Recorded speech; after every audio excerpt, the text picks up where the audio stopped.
Arthur Spooner. Oh, this would be perfect. Jew correspondent out through a Hitler doll pad. If I can't get him to stand up.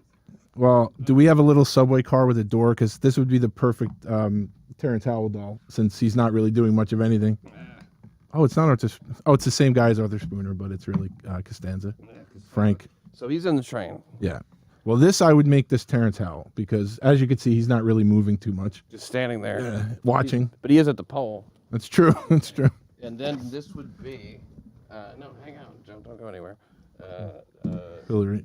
The other one. Yeah. Tamara Taylor. Yeah. Okay.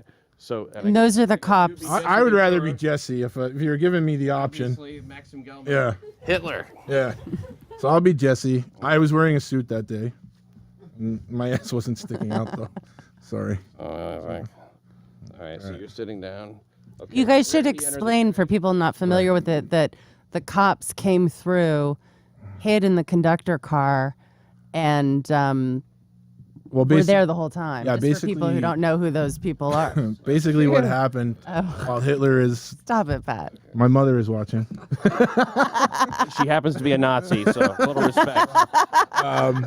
Basically, what happened is, as Pat said, there was a manhunt on for this idiot. So all the police had converged into all the different subways in the city. And fortunately for me, I got the two worst cops in the history of mankind. Ended up on my train in the exact car as me, and eventually the exact car as Gelman. So the two cops on the train, in the motorman's compartment, are on the train specifically to arrest Maxim Gelman. And then, so they're there, they're watching, they're chilling out. I'm sure praying that he doesn't end up on the car with them. And I'm sitting on the train just wanting to get to work. And mind you, my commute maybe on the train is 6 minutes. Mm-hmm. So, oh wait, if you're coming from that way, then I should sit here. Okay. All right. So Gelman comes in to the car, and you know something's not right. Right, except he's going to be walking this way. Okay. Well, yeah, you he know walks, what the hell happens. Can you do the Maxim voice? I can't because I'm not that big of an asshole. But just imagine. Well, he didn't sound like, he sounded like a punk, He sounded like a... Count Chocula, but gay. So he comes to the door. I'm sitting here. He comes to the door, and he bangs on the door, and he says, "Let me in." And the cop behind the door says, "Who are you?" And Gelman says, "I'm the police." Who are you? Who are you? I'm the police. Right. So now you would think a normal cop that would send up a red flag. No, hey, this guy says he's a cop. But no. So they go, "You're not the police." I don't know if they wagged a finger and said, "You're not the police." But with that, Max turned around and walked away. So now I'm sitting here going, "Oh, all right, this is weird." Okay. So we're wearing a gonna tuxedo. Yeah, it's a regular day at work.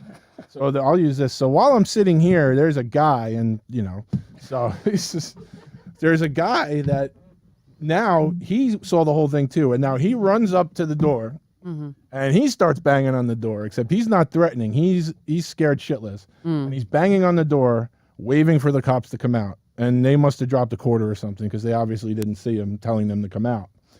So with that, I'm going to need you to move Hillary back to my side over here. She's back my in, left. back over here. So with that, this asshole comes back up. He stops. He turns to me. And he says, "Pat, would you mind holding me there?" Yeah. All right.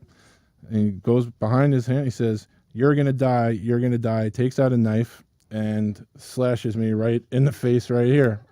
Oh, my God. So now this guy, I'm sure, is way back there now. You're going to die, brother. Did you go like, ow? No, I just, I could for this purpose. I said, "Ow, hey, wait a second."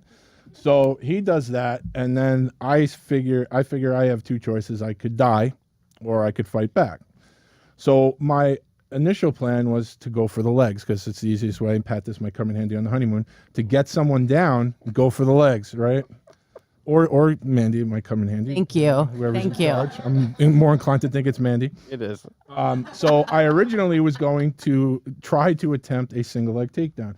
And basically drop, it's hard to do it with Jesse here, But you go and you're basically trying to grab a knee. You apply some sort of force, and then you end up down like that. Because I had never trained at all, my single leg takedown ended up being more like a football tackle, and then we ended up like that. Okay. Again, you might want to use this for the honeymoon. Yeah. Hold on. And then Terrence Howell's like, No, they're still in the car oh, going. okay. Terrence Howell probably turned And around to Taylor. you're fucking this guy at this point. Yes, exactly. Terrence Howell and Tamara Taylor, and they're going, "Do you see this shit? Look at this." And I think at some point Terrence Howell said, "That's the guy we're supposed to arrest. Let's wait here. Let's see how the big guy does." And then the rest is. Yeah, can you stand up so people can see how gigantic you are? No, I feel also insecure about my weight now. Okay. Yeah. No, but I mean, So, like, hey, you're Mandy. a big fucking dude. Mandy, can you stand up so they can see how gigantic you are? Yeah. Oh,